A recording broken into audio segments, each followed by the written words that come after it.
네, 아는 기자 외교안보 국제부 김민곤 기자 나와 있습니다. 전장 투입, 북한군의 전장 투입이 임박한 모습인데 아직까지는 어떤 북한군이 투입됐는지가 지금 베일에 쌓여 있습니다.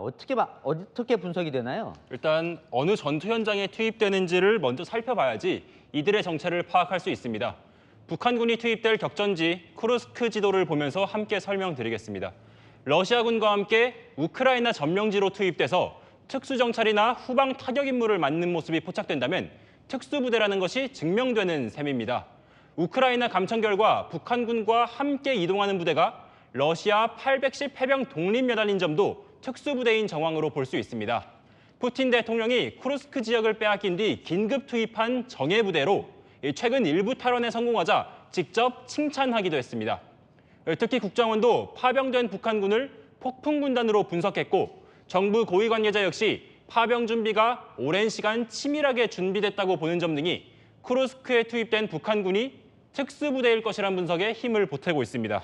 그런데 왜 특수부대의 힘이 보태시는데 총알바지 말은 계속 나오는 겁니까? 아마 최근 공개된 북한군의 영상이 특수부대의 모습과는 사뭇 다른 점도 있기 때문일 겁니다.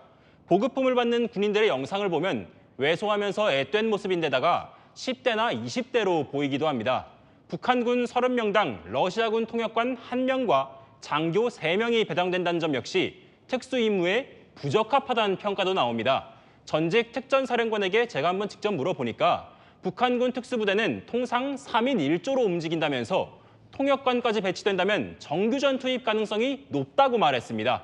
외신은 북한군의 열악한 여건을 집중 조명하면서 과연 이들이 활약할 수 있을지 의문도 드러냈는데요.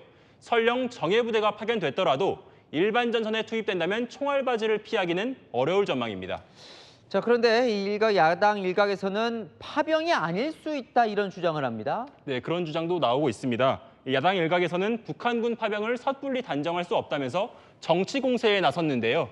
친명계 조직인 더민주전국혁신회의는 준군사동맹인 북러 차원의 합동 군사훈련이 시작된 것은 아닌가라면서 국민들을 불안으로 내몰지 말아야 한다는 성명을 발표했습니다. 이재명 대표도 정부를 향해서 한반도에 전쟁을 획책하려는 것 아니냐고 말했고요. 하지만 미 백악관은 이미 북한이 최소 3,000명의 군인을 러시아 동부로 이동시켰다고 공식적으로 밝혔습니다.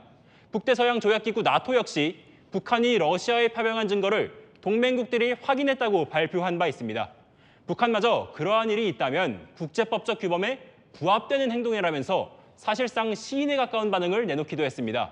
한 정부 관계자는 자신들이 생각하던 북한의 이미지와 달라서 이를 외면하는 것 아니냐는 말을 하기도 했습니다. 자, 이 상황에서 우리 정부가 잇따라 뭔가 현지에서 대응을 하기 시작하는 것 같은데요. 어떤 것들을 하고 있습니까? 네, 우리 정부 대표단도 벨기에 브뤼셀입니다. 이 나토 본부를 찾았는데요.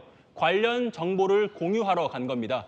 나토나 우크라이나에 군과 정보당국 인원을 자문단 형태로 파견해야 한다는 이야기도 나오는데요. 야당 측에선 헌법을 근거로 어떤 형태든 병력을 해외로 보내는 것은 국회 동의가 필요하다면서 파견은 불가하다는 주장도 제기하고 있습니다. 다만 정부는 생각이 다릅니다.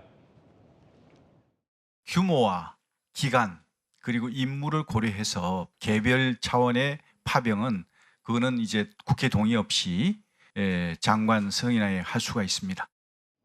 네, 당장 나토 역시 대북 정보 공유를 바라는 입장인 가운데 나토 사무총장은 약 1시간쯤 뒤에 우리 정부 설명을 토대로 기자회견도 진행할 예정입니다. 잘 봐야겠군요. 네, 아는 기자 김민곤 기자와 살펴봤습니다.